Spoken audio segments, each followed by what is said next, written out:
Hi everyone, myself Rekha, Assistant Professor, Department of Mathematics.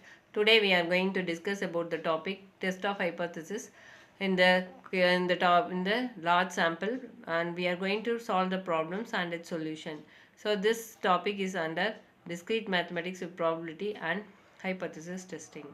So first we are going to see one problem. So already I have explained what is large sample in the previous PPT. The mean breaking system of the cables, and it is applied at 1800 with the standard deviation of 100. So by a new technique, it is claimed that the braking system of the cables has increased, and the claim of a sample of 50 cables is tested and the mean breaking strength is 1850. Can we support the 1% level? So here the population mean is mu equal to 1800 and the standard deviation sigma equal to 100, whereas the sample size n equal to 50 and sample mean x equal to 1850. Here the level of significance is 1%. So normally in the large sample, the n value should be greater than 30, means we can apply the large sample, and we have to test the two hypotheses. One is null hypothesis, another one is alternate hypothesis. Null hypothesis means if h not equal to mu equal to 1800, whereas the alternate hypothesis it should be greater than 1800. We can say it is a right-tailed test, and if it is a large sample means we have to apply the z test, that is z equal to x minus mu by sigma by root 10. So 1850 minus 1800 by 100 by root 50, you will get 3.58. So this is 1% one tail test, so it is 2.33. Z value is already we got the test statistics as 3.54. It is greater than 2.33, means we reject the null hypothesis and we accept the alternate hypothesis, and we conclude that there is a significant effect and it supports the manufacturing claim, and the new manufacturing technique has increased the baking system of the cables.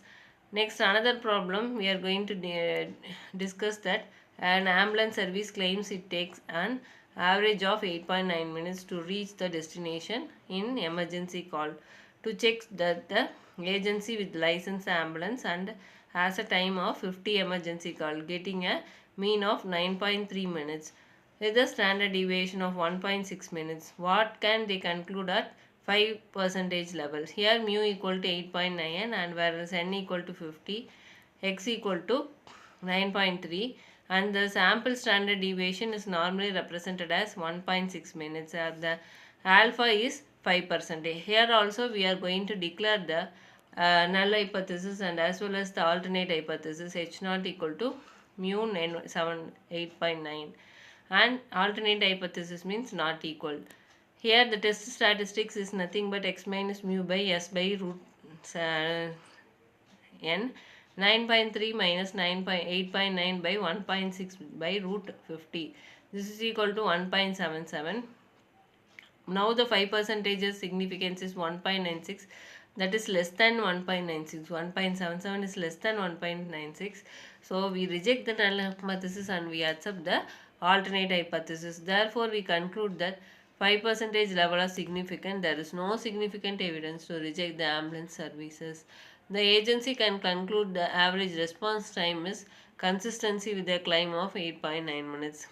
So same thing we are going to discuss the next problem, that is a random sample of 625 bulbs manufactured by a company has an average life of 1210 hours with the standard deviation of 18 hours.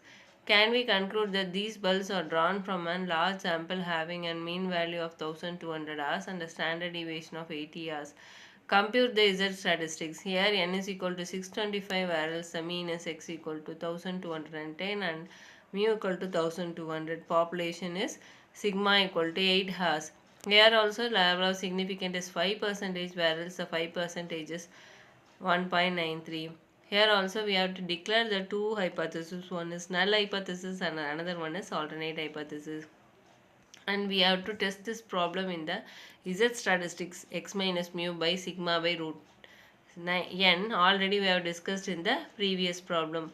So 1210 minus 1200 by 80 by root 625 will get 3.125, whereas the critical path value is 1.96. So here also we have to compare 3.125 is greater than 1.96 means we reject the null hypothesis and we accept the alternate hypothesis. There is a significant no evidence to conclude that the bulbs cannot drawn from the population of 1200.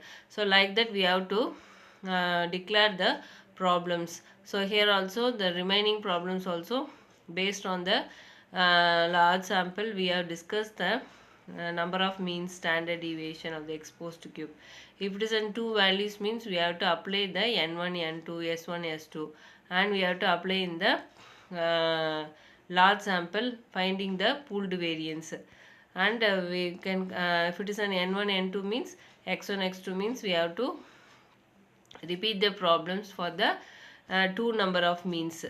So that problem x1 minus x2 by sp into root of 1 by n1 plus 1 by n2. So here we have to apply the two mean problem and we have to conclude the same procedure as we followed in the previous problem. So next is case we will discuss the remaining problem. So thank you for watching this concept, and the next video you can check it what are the content we are going to solve.